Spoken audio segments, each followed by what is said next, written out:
Hey, this is Steve Bloom, and you are listening to the Geekcast Radio Network. Today on this week's episode of the Cinema Geeks, we take a look back at our fall predictions. And we look ahead to see what the final 2 months of 2016 have in store. All that and more coming up on today's episode with the Cinema Geeks.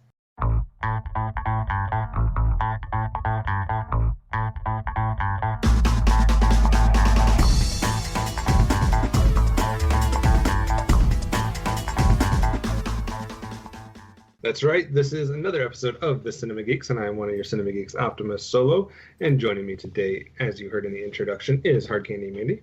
Hello. Movie Revolt Dan. How's it going? Too bad. And Fridley Sent.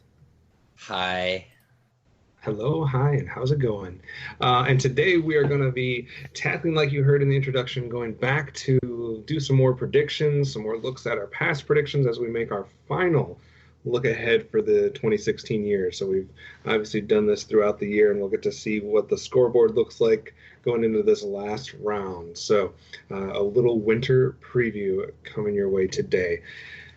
But before we can get to the winter preview, we have to look back at what happened in the fall. Just which one of us is the most Nostradamus-like. Going into today's episode, the standings were for the box office. Dan, you were leading the way with 15 points. Amanda and I are tied for second with 12 points. And Matt, I know you had a disadvantage because you weren't there the first couple times, but you have 9 points. So you're only 3 points behind Amanda and I. So you've made a quick comeback. So when we look to the fall, we did just the 2 months. So we were just looking at September and October. So we each made 2 pick-to-clicks, 2 bombs, and 1 wild card. So let's start with the results for the picks-to-click. Dan, you picked whatever we're going to call this. The technical name is Boo!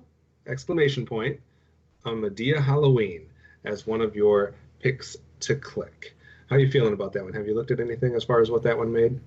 I don't know if it made much, but I also know it didn't cost much, so I'm pretty sure it made a profit. The budget for Boo! A Medea Halloween was $20 million, and the box office domestic is 66 so far. There you go. So you will score a point. Matt, you also had that as one of your picks to click, so you guys will both score a point for that. Absolutely. Amanda, yeah, absolutely. And Amanda, your first pick for a pick to click was Magnificent Seven. How do you think it did? I want to say good because it was an awesome movie. Magnificent Seven had a budget of $90 million, and currently domestic gross is $92 million. Oh my gosh, I squeaked that one out.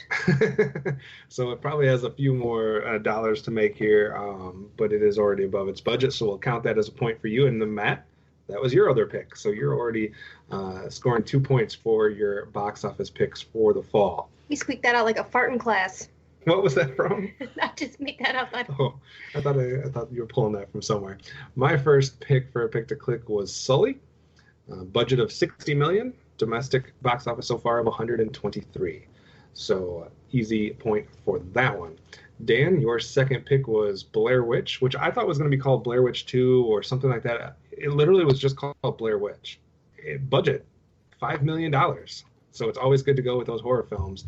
Box office of $20 million.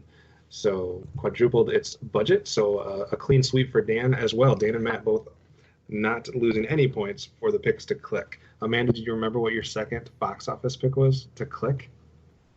It was Keeping Up with the Joneses. Oh, Lord have mercy. What did I do? Budget of $40 million. Box office, 13. Yikes. So you failed to score your second point on the box office, as do I, because my pick was Inferno. Budget of $75 million, and it's made 27. So it's only been out for like a week or something like that. Yeah, but it's not looking good for Inferno. So you and I will take 1 point. Dan and Matt, 2 points apiece. Well, Wonder Woman sucks then because she didn't pull through on this one for me.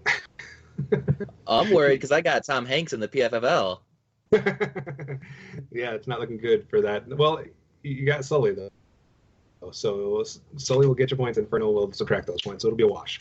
Fingers crossed he gets a nomination for Sully. There you go. As far as bets to bomb, Dan, your first bet to bomb was Jack Reacher, Never Go Back, or a budget of $60 million, box office $50 million. So it has not made its budget back yet, so we'll count that as a point for you. I had Jack Reacher as well, so I will take a point too. Amanda, you had Miss Peregrine's Home for the Peculiars. Peculiar Children. Budget, $110 million. That's a big budget. Box office of 83. Whew. So, all right, another point for you then on that one. And Matt, you went right in the face of Dan because Dan had Blair Witch as a pick to click and you had it as a bomb. So obviously based on what we said before, not good for you with the Blair Witch prediction. I don't know anyone who saw it. Like, all my horror fans at work were like, that looks terrible. And I was like, I'm going to bet against this. Yeah, with those horror films, it doesn't take a lot of people to see it for them to make their budget back. Dan, and my second pick for a bet to bomb was Snowden. And Snowden's budget was $40 million, and it has just barely squeaked past the halfway mark for that. So not looking good for Snowden. Amanda, Masterminds. You were betting on that one to bomb. Budget 25, box office 17. So has not made its budget back domestically either. Matt, your second pick, Middle School, The Worst Years of My Life. Budget, $8.5 million. Ooh. Box office so far, 19. Yeah, low budget movies, man. you tried to stare fate in its eyes with the two low budget films, and it came back to bite you on that one. So everybody gets points on all their bets to bombs except for Matt. So losing some ground there on that one. Let's move our way to the wild cards. Amanda, your wild card was that Medea, a Halloween film, or whatever we're calling that, was going to be the lowest Medea film as far as box office goes. First, do you even know how many Medea films there has been? No. Anybody like to take a guess? It's like five or six is what I'd guess. I think it's more. Are you counting the ones that are the plays that are direct to DVD, or just the actual like movies that are released? I'm not sure which one Box Office Mojo is. I would, if it's Box Office Mojo, they wouldn't count those. So I'm going to say 9. Yeah, it's actually 7, according to them. So we had the most money out of all of them so far has been Tyler Perry's Medea Goes to Jail. I didn't even know that was a movie. I don't know any of the titles, but that's the one I've seen the most of. That one made $90 million, so that is number 1.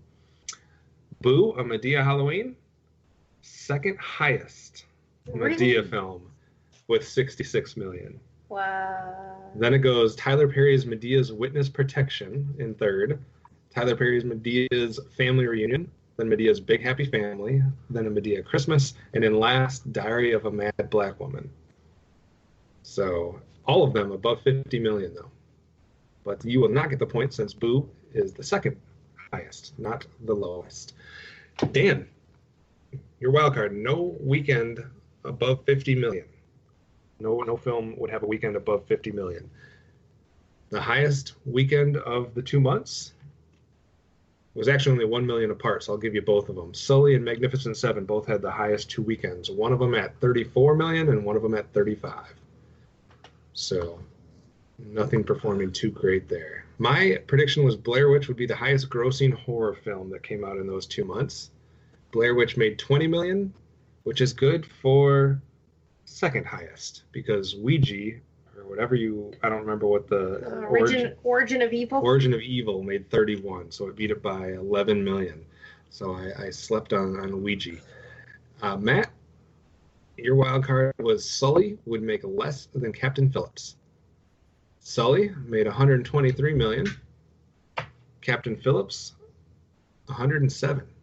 Dang. So Sully actually squeaked out and made more than Captain Phillips, and it might have a little bit of a longer shelf life too. So we might be getting to add to that total a little bit. So Dan, you're the only one that scores a wild card point for that. So 5 more points for this section. Amanda, you're getting 3. I am also getting 3, and Matt, you're getting 2. Oh, good. Looks like Dan is in a prime position to take the box office crown here for this first year of predictions. Speaking of which, let's look at those 2 months a little bit overall. Each month, when I do this, I give the ranking that it is currently holding in the entire year. So like we know right now that Finding Dory is ranked number 1 for the entire year of 2016. Dan, any guess as to the highest grossing film in September and October, where it ranks overall for the year? A ballpark about what rank it would fall into? 15. Top That 15. is darn close. 16 is the highest so far. So for September and October, the highest grossing film of those 2 months ranks 16th overall. So that's kind of a sign of the films that came out during those 2 months. And that film would be Sully at 123 million. Then anybody else have guesses as to which ones made the most money? Let's try to get the top 5 here.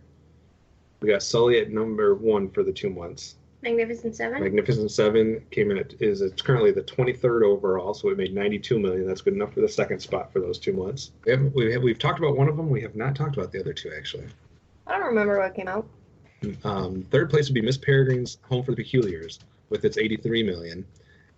And then we go to 2 that we haven't talked about that are both at 71 million, which would be The Accountant and Girl on the Train. So those are 4th and 5th. And then it's Storks at 70 million. And boom, A Medea Halloween at 66. So those are your top earners for those 2 months.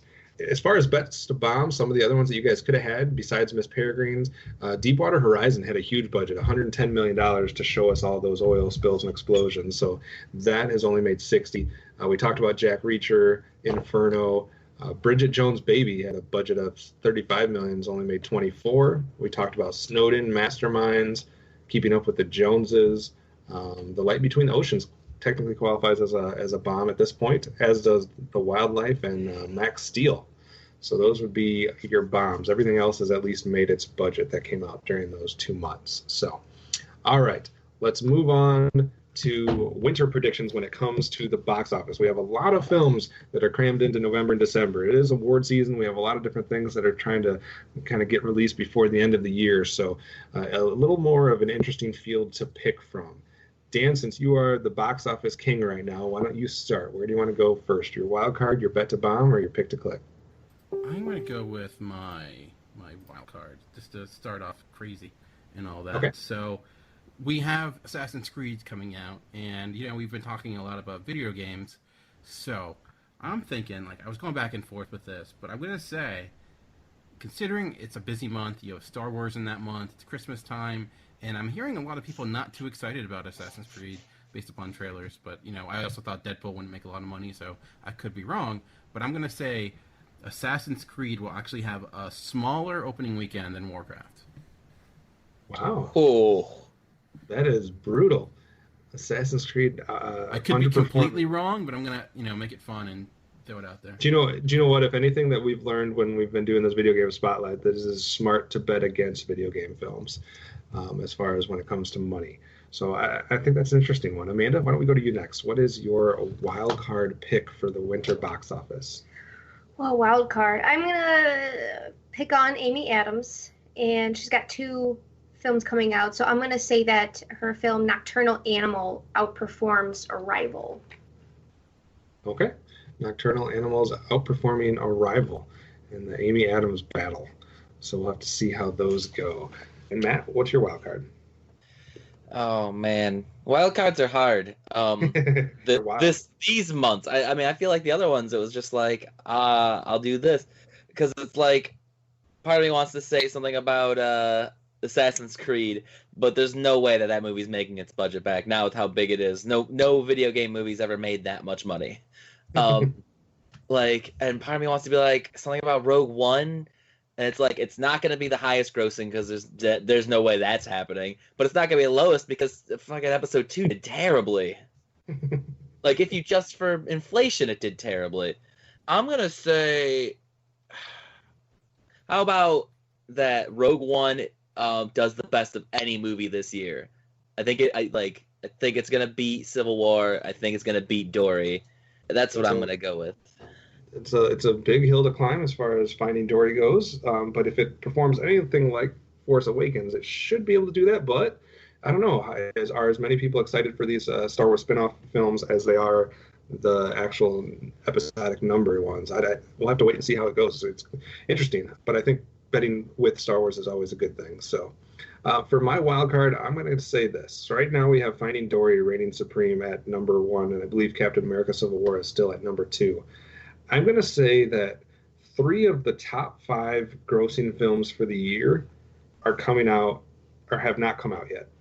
So I'm going to say that over the course of the rest of November and December that we're going to see 3 of the top 5 grossing films for the entire year. I know that's going to be tough because there's a couple 400 million films already in the books with Dory, Captain America, and then there's a whole bunch in the high 300s. But I think with the combination of Rogue One, Harry Potter, with the Fantastic Beasts and Where to Find Them, with Moana, the next Disney animated film, and there may be a couple wild cards in there somewhere, but I think that we're going to see 3 of the top 5 still coming out this last 2 months. So that will be my wild card pick. Dan, where do you want to go next? Well, let's go Bet the Bomb, and I guess I'm working backwards with this, but, why not? I'm going to go with Bet the Bomb, and I think we've seen sequels that have come out way after the original and not do well, like Blair Witch, didn't do as well as people were hoping. So I'm going to say the same thing happens with Bad Santa 2. I'm going to say that's going to bomb. I like that. I was surprised at how well Bad Santa, the first one, did from both a box office and from a review standpoint. But I can see that happening. It looks a little crazy there, and sequels sometimes falter a bit. Amanda, what about your bet to bomb? One of them. I think this looks a little fucking stupid, but so I'm gonna put it as bet to bomb. Looks like you could have a big budget, and I don't know what kind of following this is gonna have. Kristen Stewart, I think it's Nicholas Hoult. Not good for my freaking yeah, if that's the Nicholas Hoult movie I'm thinking of. And this is The Space Between Us. All right, I'm going to double down and pick that one as well. And the reason I'm going to pick that one is because it's coming out the same weekend as Star Wars. And I just don't know if anybody will even know that came out because it's going to be such a craze for Star Wars. But I'm going to go with Space Between Us as well. Matt, what's one of your bombs? Like I said before, no video game movies made $200 million. So Assassin's Creed's going to bomb. All right, so no love for Assassin's Creed from the panel so far. Dan, what about your second bet to bomb? See, this is where it gets hard because it's a weird time of year because you have a lot of movies that are your award winners, so they're not really ever designed to make a lot of money, so they're they don't have huge casts or anything like that. So try to find something that has somewhat of a budget or has somewhat of a potential to at least come under what you would expect from it. And the one thing I saw was Office Christmas Party. I guess I'm on an anti-Christmas theme. That wasn't intention, but I think it doesn't look all that great. And comedies can hear I just think that it's a busy time of year. Like I said, it's coming out around the same time as Star Wars, and that's kind of like what's near Star Wars and what's near Harry Potter, and I'm gonna think maybe they won't do well. So that was my thought: is maybe Office Christmas Party will not do well at the box office. I know it's not a hugely profitable, it's not a huge budget by any means, but it does have a decently sized cast, and I couldn't find a full budget for it. So I'm assuming it's more than something like some of the indie films that'll be kind of coming out. So I'm gonna say that bombs. All right, so no love for the Christmas-themed movies from Dan. Amanda, what's your second bomb? I don't know about this. I'm cool with Woody Allen. Haley Steinfeld has some catchy songs. Really don't like her, though, so I'm going to go with Edge of 17. All right. I had never even heard of that film until a couple weeks ago.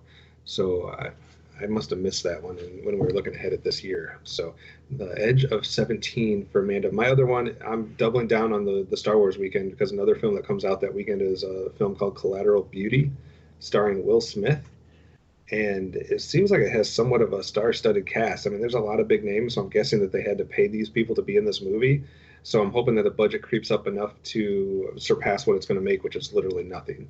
I think it looks super cute, though. It does have a star-studded cast. It's like a Christmas Carol story, like the Christmas story, but in a different way. Like instead of being visited by the ghost of Christmas past and things like that, it's like time and love and things like that he's writing letters to. And I think it looks super freaking cute. And I know that Will Smith hasn't been doing great, so we'll see. He did not sell me on that. Did you watch the trailer? No. You should. Maybe I'm wrong, but it's a Will Smith. It's like a romantic type drama comedy type thing. There's something going on. I don't know. It just didn't look appealing to me. So I'll go with the two films that are directly competing against Star Wars, with Space Between Us and Collateral Beauty. Matt, what's your other bomb? Oh man, it's like I said, I'm having trouble with these months.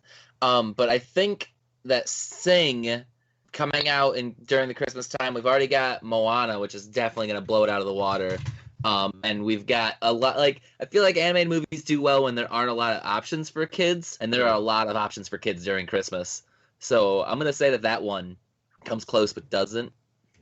All right, so Sing as a bomb. I can see that. I was so torn on that one that I didn't put it down on any of my predictions because I don't know which way it's going to go. I think it's either going to do better than we all think, or it's just going to completely fall apart. So I couldn't decide on the movie Sing. So that leaves picks to click as the only thing left for us. Dan, what's your first?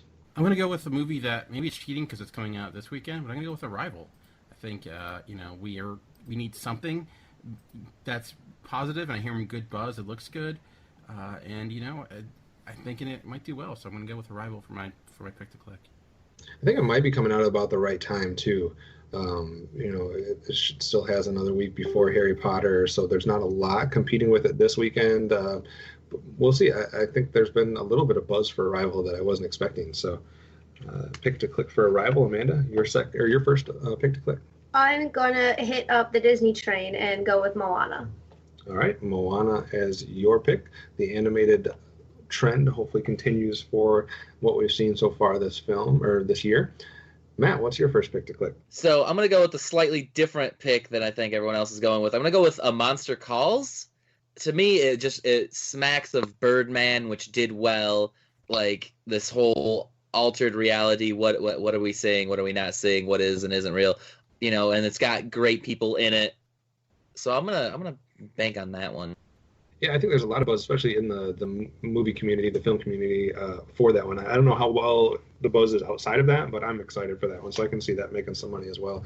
I'm going to go directly against Dan, I guess, because we're both picking a film from the same weekend. I believe they're both coming out this weekend, but maybe this one's more of a limited release first. But I'm going to go with Billy Lynn's Long Halftime Walk as a pick to click, just because I think it's the type of film that garners a lot of talk and a lot of once those initial people see it, if it does well, I think it's one of those that kind of grows a little bit, especially when you got the patriotic aspect and kind of the story behind it. I think that one could resonate.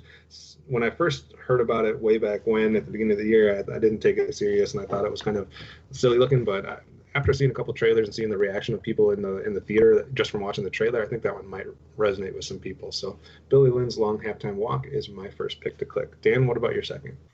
I'm going to go with, looking at animation, I think Disney's a good one, but I think Sing has a huge potential. It's got so many people. It's one thing, it is coming around in the Christmas time, and, people often during that time, okay, let's find a family movie to go to. We've already seen Star Wars 4 or 5 times. Let's see something else. And, there's always animated movies tend to do well. They stand around. Moana's going to be out for at least a few weeks by that time. So I'm going to go with Sing as my next pick to click. All right. More animation love. Amanda, what's your last pick to click? I gotta go where my heart is, and that's to Harry Potter. And I'm going to go with Fantastic Beasts and Where to Find Them. All right, Fantastic Beasts and Where to Find Them is your second one. Matt, what's your second one? Well, since Dan is gonna be like that, I'm gonna pick one of his bombs. I'm gonna say Office Christmas Party beats its budget. All right, so those two going at it in two different films and hoping for opposite results. Interesting. Dan got 100% of his points last time, so just take that into consideration. I'm so torn. I want to hope that Assassin's Creed actually makes money, but it's going to have such a huge budget that I can't pick that. So I'll try to go with hopefully one of the softballs there, and I'll go on the animation route as well with Moana. I think that's going to do phenomenal for Disney, and The Rock's in it, so that seems like a winning recipe. All right, that's it for our box office predictions. Let's turn our attention now to the Rotten Tomatoes world as we look back at the fall predictions we made there. Going into last time's episode, Dan, you were winning this one as well. You had 8 points for the Rotten Tomatoes. I had 6, and Amanda and Matt were both tied for 3 points. As far as certified fresh picks from the fall, Dan, Matt, and myself all had Birth of a Nation, and Birth of a Nation currently is certified fresh. Even though technically it has a 74%, it still has the certified fresh label on Rotten Tomatoes, so we will award all three of us a point for that one. Amanda, your first certified fresh pick was The Light Between the Oceans, and that currently has a 60%. So not a bad score, but not high enough to be certified fresh, so no points for you on that one. Going back to Dan then, since Matt and I had the same one as him for the first pick, Dan, you had Deepwater Horizon. Do you know how that one did? I don't know. I think. I don't know, honestly. Currently, 83%. Interesting. So 83% for Deepwater Horizon. So that means you get both of your certified fresh picks. I had a Monster Calls, which got pushed to December. I want to say, though, that currently it does have quite a few reviews, but I don't know if any of you guys picked it for the December pick, so I'll hold off on what its actual score is. Matt, your second pick was Queen of Katwe, and that currently has a 92%. Yeah. So that is definitely high enough for you to get that point as well as your Birth of Nation point, so you get both points there. Amanda, your second pick was Girl on the Train. That one currently has a 44%, actually. What the fuck? So not a lot of love out there for Girl on the Train. I didn't think it quite deserved 44%, but definitely not high enough to get to the 75. I'm getting totally screwed on these points, y'all. All right, let's shift to Certified Rotten. Dan, your first pick was Bridget Jones's Baby, and we all kind of seconded that, even though we didn't pick it.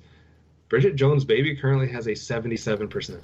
God, single cat ladies unite! What? Did Yes. Only, like, the people who made that movie review it? How is that? I don't know. I mean, I have not seen it, but I can't imagine that that's worthy of a 77%. Is that so ironically 77%? Dana's speechless. Amanda, your first rotten pick was Snowden, and currently Snowden actually has a 63%. What the fuck, dude? So Snowden, even though not making a lot of money, scored fairly well. My first pick for Certified Rotten was... So did I get that point or not? No, you have to be below 25%. my first pick was Keeping Up with the Joneses, because what? And that currently has a 20%. So I'll be the first one that's scoring a point here for the Certified Rotten picks. All right, Mr. Gloaty Pants, move on. Matt, you had The Wildlife. The Wildlife currently has a 15%. Ooh, mine's lower. Yes, so you got that one for sure. Dan, your second pick was Inferno, and Inferno currently has a 20%. So that is not good for Inferno, but good for you because you get a point for that. Amanda, your second pick was 31, and it did get pushed a little bit, so it hasn't had its as wide of a release yet. But based on the reviews, it only has a 48%, so not quite low enough yet for you to score a point there. We'll have to see when it gets more reviews if it drops. And my second pick was Friend Request, which also got pushed, and it currently only has a 38%, so not low enough for me to score any points there. Matt, your second pick was Max Steel. Max Steel currently has a 0%. Woo! Only 16 reviews, but a 0% so far. So that's ridiculously low, obviously. So you can score both points for that. So obviously we've given some away. This actually was a little bit wider open of a field than we've seen in recent times. There was 1, 2, 3, 4, 5, 6, 7, 8, 9, 10 films that you could score for fresh, and there was actually 7 films that you could score for rotten. Usually we only have 1 or 2 choices, but there was actually 7. And we've talked about a few of them with Inferno, Keeping Up with the Joneses, Wildlife, and Max Steel. There was 3 other rotten picks that you could have had. Does anybody want to take a shot at it? We've talked about one of them. Mrs. Peregrine's? Nope. It was actually one of your wild card picks. Boo, Medea Halloween only has a 22%. So it might have made some money, but it only has a 22%. Then American Pastoral, 21%. And When the Bow Breaks, 6%. So those were your rotten ones. As far as your certified fresh, we have Moonlight, 98%, Queen of Katwe, 92%, Certain Women, 89%, then Sully, 83%, Deepwater Horizon, 83%. Get this one, Ouija, Origin of Evil, 82%. That shit looks scary. Just saying. American Honey, 80%. Denial, 79%. Bridget Jones' Baby, 77%. Birth of a Nation, 74%. How did Bridget Jones's fucking baby beat out Snowden? How did it beat out anything? It beat out Light Between Oceans, Magnificent Seven, Snowden, A Girl on the Train, all of those. So, fucking cat ladies, man. Amanda's not happy with the results so far. I'd be happy if I got some motherfucking points. Anyway, let's make a shift then. Maybe make things a little bit more bright as we talk about points that haven't been determined yet. When we make our way to our winter predictions for fresh and rotten picks. Amanda, let's let you start the way. So what do you have as either, what do you want to start with, fresh or rotten? I'm going to go with fresh. What's one of your picks? The Founder, Mickey D's, bro. And I think Michael Keaton, a little bit of a resurgence. I think he's going to have some like award presence again. So we're going to go with that one. All right, The Founder as her first certified fresh pick. Matt, why don't you go next? Well, I think I tripled down on it in the PFFL, so I have to say that Passengers is going to go fresh. All right, so Founder and Passenger. Dan? Again, this is a little bit tough. I'm going to go kind of maybe out of left field, but I think it looked good. I really liked the trailer. I'm going to go with 20th Century Woman. I think that's going to have a good chance of being a well-reviewed movie. All right, it's 20th Century Women. I am going to go with my first pick being La La Land. I just think it makes sense to kind of ride the train of Damien Chazelle and what he did last year, the year before, whenever that came out. So La La Land will be my first pick. Amanda, your second certified fresh pick. We already talked about this one, but I think that it's something that the critics are going to jump on. I was already crying in the preview, so we're going to go with Billy Lynn's Long Halftime Walk. All right, certified fresh for Billy Lynn. Matt, what's your other pick for certified fresh? A Monster Calls. It's going to get good reviews. All right, Monster Calls for Matt. Dan, what do you think is going to get reviewed well? I will go with La La Land. All right, so double pick here for La La Land, and my other pick is going to be Loving. I think that one won't be seen by a ton of people, won't make a lot of money or anything, but I think it will get reviewed well. Rotten time, Amanda. You seem to be in a rotten mood about these points, so what's your rotten pick? Fitting. Both of these movies, though, I'm actually excited to see, but I don't know how well they're going to be received. And this is kind of hard to pick some rotten ones, honestly. So I went with, my first choice is going to be Solace. Okay. It looks super cool, but in kind of a all-studded, star-studded cast, whatever I'm trying to say there. So we'll see how it does, though. All right, Matt, your first rotten pick. The first one barely got fresh, and I think Bad Santa 2 is going to get rotten. All right, Bad Santa 2. No love for the sequels here so far from the panel. Dan, what's your first rotten pick? I am going to go. I'm sorry, I'm being overly dramatic with my picks. I am going to go with. Actually, I'm going to go with Passengers. I think Jory did poorly last year, and I hope it's good, but I don't know. Something about it tells me it's not going to work out, so I'm going to go with Passengers as my first. You want to take some chances, make it fun, you know? Absolutely. All right, for my first pick, I'm going to go with a thriller/horror film that's coming out in November, December. For some reason, I think it missed its mark. It's releasing December 2nd. Makes no sense. It also stars Aaron Eckhart, so I think that's pretty surefire thing to be rotten. It's going to be the film called Incarnate. I just don't think it might not get enough reviews to actually have a score, but I can't imagine that film getting reviewed well. So, Amanda, what's your second one? One that we already talked about, Christmas movie, Collateral Beauty, Will Smith. It's got a ton of freaking people in it. Rachel Weisz, Keira Knightley, I saw just a ton of people. And watching the preview just kind of gave me the Christmas feels. So I'm excited to see Will Smith in. But you think the movie's going to be rotten? Yeah, I don't think it's going to be well received, but it's something I'm excited for. Gotcha. Okay, Matt, your other rotten pick? I'm going to go with the other horror thriller movie that looks terrible that's coming out way too late and put in, I want to call it Unfriended. Friend Request. Okay. Friend Request from Matt. Dan, your other rotten pick? I was gonna go with Friend Request too, but I'll double up on Office Christmas Party and say that's gonna be rotten as well. Okay. Office Christmas Party scoring rotten. And then my second one, I'm going to go with a film that's actually coming out the same day as my other rotten pick. So Incarnate and Kidnap both come out December 2nd. Kidnap stars Halle Berry, and I don't remember the last time Halle Berry was in a good movie, but maybe I'm blanking on a couple. So Kidnap and Incarnate, I don't know. Those don't seem like December films to me. So not only are they coming out at the wrong time, but I just don't see them getting reviewed well. All right. Kind of flew through that, but let's take a look back at November, December, because there is a lot of stuff coming out. I actually went back to my top 100 most anticipated films of the year for 2016, and I just looked real quickly. Out of my top 35, 10 of them are coming out in November or December. So I'm excited for this last 2 months, but I want to see what you guys think first. So Dan, what are you most excited about? What are the hidden gems? What are you interested to see how, as far as November, December play out? I mean, it seems kind of odd, obviously, to say Star Wars and stuff like that. But one movie that just going through this today, I guess I didn't really pay much attention to, but while looking at some of the movies that are coming out watching the trailer, I'm like, that looks like it could be really good. And it's Gold with Matthew McConaughey. Yeah. It looks like, the reconnaissance is continuing. I think it could be almost like similar to Wolf of Wall Street, in the idea of like the way it's going to deal with kind of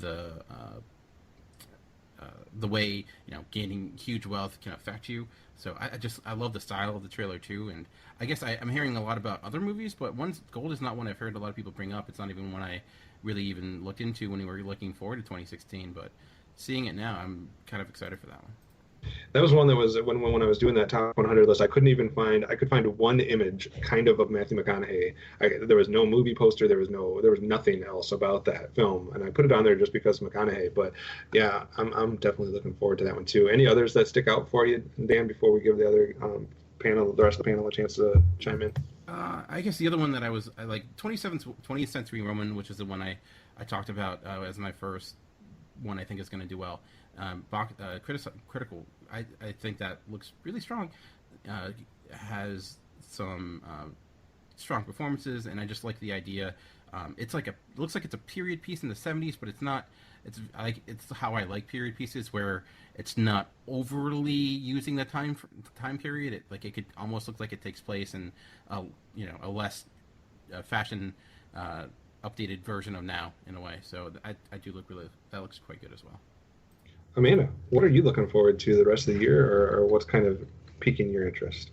Well, I don't care what the record shows as far as how shitty video game movies are. I'm excited for Assassin's Creed. Fucking love the Fassbender effect, and I think that it looks pretty freaking tight. I got to go on the roof of our house the other day, and I was like, Assassin's Creed! It was amazing. She did scream that, but while she was on the roof. It just got me pumped even more. I think it looks all right. So we'll see if I get my mind blown. Also, A Monster Calls. I feel like I've been waiting for that since we did like our most anticipated of the year. It looks super dope. I think the voice work's gonna be awesome. Really cool concept too. And of course, Fantastic Beasts and Passengers looks alright. I like me some Chris Pratt. So we'll see what's up. All right, Matt. Anything that's sticking out to you besides Rogue One? Oof. Like, honestly, I just want to make sure I see Rogue One 6 times, because I only saw The Force Awakens 5 times. Like, I don't want to, like, step on Amanda's parade. But have you played the Assassin's Creed games? I played the third one. Yeah, she played the third one quite a bit. I've played a few of them, and they're great games. I just don't know that if the movie's going to embody the spirit of the games. It's hard to say with the video game films. Well, I don't know, because I don't know. It looks pretty spot on to me, but I haven't played all of them, so maybe I'm not the person to ask. I hope I'm wrong. I hope it does well. I'm not here to rain on someone's parade. I think they worked with like the Animus well, because in the Animus you're just kind of like walking in this weird blank space, and in this they actually showed what was happening to his body while he's in the Animus. I thought that was cool. I think that's of the deviations from the original story. I think that one's an amazing choice. I'm just worried about the modern day being like, isn't it supposed to be like 70% of that movie, which is not the fun part of that game. No. Yeah, that's true. So yeah, maybe I'll see the Harry Potter one. Like, I haven't seen a Harry Potter movie since like 2003. There we go. Amanda's been pulling for you to watch one of those. Better do it. As for some of the ones I wanted to highlight real quick, Dan mentioned Gold. It's coming out that same Christmas weekend is a film called Fences with Denzel Washington that wasn't on my radar at all throughout the year, but now that I've seen a few things about it, has my interest peaked a little bit. There's been a film about Howard Hughes, Warren Beatty's film about Howard Hughes that's been rumored for like 3 years, and it's finally coming out. It's called Rules Don't Apply, November 23rd. So that might be worth a watch for me. Outside of that, I know it's already kind of come out, but I'm interested to get around to see Hacksaw Ridge, to see Mel Gibson in the director chair again, to kind of see how that works. Outside of that, if Silence, I didn't put this on any of my predictions because I'm still convinced that it might not come out this year, but Silence from Martin Scorsese is supposed to come out December 23rd. Again, another film that's been on people's most anticipated list for, I think, like 4 years. So if that actually comes out, I will definitely be interested in that. Outside of the couple that have already been mentioned, like The Founder, La La Land, and Rogue One, I think those are probably the ones I'm looking forward to the most. Going back to one more time through the panel here, I guess as your year is shaping up so far, because we only have these 2 months left of films to come out, and obviously we've all seen different amounts of films. But Dan, how's 2016 so far for you as it goes for film, and what do these last 2 months have to do in order for you to be happy with 2016, or do you not need anything? Are you already happy with what you got? Well, I would say like Star Wars, Fantastic Beasts, I think need to live up to expectations if this summer's going to have like to really make up for a lot of the summer blockbusters that were just god awful or disappointing or just not nearly as good as we hoped they would be. So if those don't turn out good, I think that's going to be bad sign for 2016. Yeah, I think that the other thing that kind of just bounce off that before you continue is we got with those two, you have Rogue One, you have Harry Potter, but we also have the other ones that we kind of mentioned with Moana and if Sing or something did well, the 4 films that could do a lot to kind of recover some of the lost money from the fall and the late summer. Yeah, and go ahead and continue, Dan. I think I still haven't feel like I've seen the movie that, and I've not seen a lot of 2016 movies so far that maybe that's the point of it, but I've not seen that movie where I felt like, okay, this is the movie of the year, or these are the movies of the year that I feel like will go down as movies people will remember going forward. They're movies I really like, I really enjoy, but I'm like, okay, is there a 12 Years a Slave for this year? Is there something where it's like a Her for this year? Well, maybe that wasn't, hugely popular for a lot of people, but for me, I love that movie. But basically those movies that are just universally adored critically as well as do well in the box office. And I think we have potential of a few here, but I feel like that's when you have a strong year, and that's when you usually see like the Oscars well represented, when you have kind of a mixture of both. So I think we have a potential for some films, like maybe The Founder. I don't know. Silence, of course, being Scorsese, but I think that's severely lacking. I think overall 2016 has not been that great. It's been spotty. There have been good things. And if these last 2 months, there's a lot of potentially good movies. If these could actually be good, it can make up and maybe make 2016 much better than it is currently. But I don't know.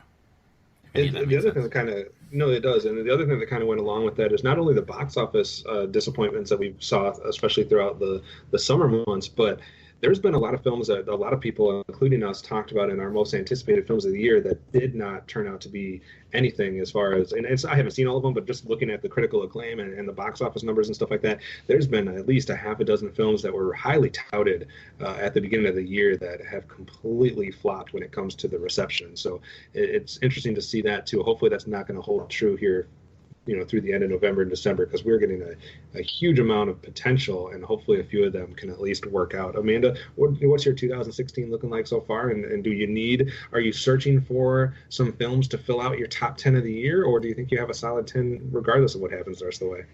Honestly, I haven't really sat down and looked at everything that's come out this year so I can choose that. I've just been waiting for Fantastic Beasts to fucking come out like this entire year. Like, I just want to be blown the hell away by this movie, and I want to be blown away by that and Star Wars. And I think Moana, I don't have high hopes for, honestly. Like, I know it'll do well, because it's Disney. But I want another story that I just absolutely love. So I have some high hopes, and I haven't really put much stock in earlier in the year. The couple things that I thought I was going to really enjoy, like Civil War, I think that I was disappointed with. So, well, and like Deadpool too, like very forgettable. Like it doesn't even feel like that was this year. Was that this year? Yes, you were the only one that felt that way, though. So yeah, I don't know. I just really want to be fucking wowed by Fantastic Beasts. You bring up Moana, and that's kind of interesting too, to look at the world or the year of animation, because there's a lot of you have Finding Dory, you have Moana, you have earlier in the year with Secret Life of Pets and Zootopia, a lot of films that got a lot of acclaim, and then the one that we saw that we really liked, Kubo and the Two Strings. So it'll be interesting to see how that kind of plays out, and what is the best animated film of the year, or what's worthy of being in that category. It's not fucking Sausage Party. We just watched that, and ridiculously, outrageously graphic for no reason, and stupid. I didn't like it. Yeah, I can't recommend Sausage Party to anybody. Matt, what's your year looking like, and what are you hoping for this last little bit? Man, I'm hoping that I see some movies, because I feel like I've only seen like 6 movies this year. I'm the worst movie podcast guy, I think. Yeah, I've got a lot of opinions. Charm. Yeah. But go ahead. I don't know, man. I'm gonna see Star Wars. I goddamn hope I'm gonna see Doctor Strange. It's the only Marvel movie I haven't seen in theaters, and that's bothering me right now. And you've seen all the other comic book films this year, correct? Yeah, I think. No, wait. Yes? That's your task. We want the breakdown, top to bottom, of comic book films this year, so you can get some more commentary on Batman versus Superman before we're done with this. Oh, it's the worst. No, it's not. No, Suicide was worse. I'm sorry. Let the debate wage on. As for me, I am not... A lot of people have been ripping on the year. I don't think it's been awful. I could easily fill out my like 5 through 10 picks, or like my 4 through 10 picks without a problem. But I'm really, like Dan said, looking for that wow pick, that automatic, 1 or 2, top 3 films of the year. I don't know if I've seen any of those yet. So I've seen a bunch of good films, but I have not seen any that just really stand above all the rest. So I'm hoping that we have a few hidden gems in there, or that there's some that have just kind of slipped past my radar that I've missed throughout the year that I can catch up on here at the end, because that's another thing. Most of these films throughout the year have now been available on DVD or on demand, or Netflix or whatever, so it's a good time to catch up as well, even though there's a lot of films to see in the theater too. So you guys will have to let us know on what you are looking forward to most for the rest of the year. November and December films that are at the forefront, the ones that you're going to run out to the theater and see, and which ones you're hoping will kind of do well critically as well, because award season's coming around and I have no idea what's going to be out there. Even Birth of a Nation, which got a lot of praise and a lot of early award buzz, kind of fell a little bit when it came out, whether that's due to controversy, with the director, or just a lot of people ripping on it when it came out. It still scored very well, though, so have to see what we have for the rest of the year. You can let us know what you think by going to the website, geekcastradio.com, finding the episode post, and then go ahead and comment on there. We'll definitely reply and have a discussion there with you on what to anticipate or what not to anticipate the rest of the year.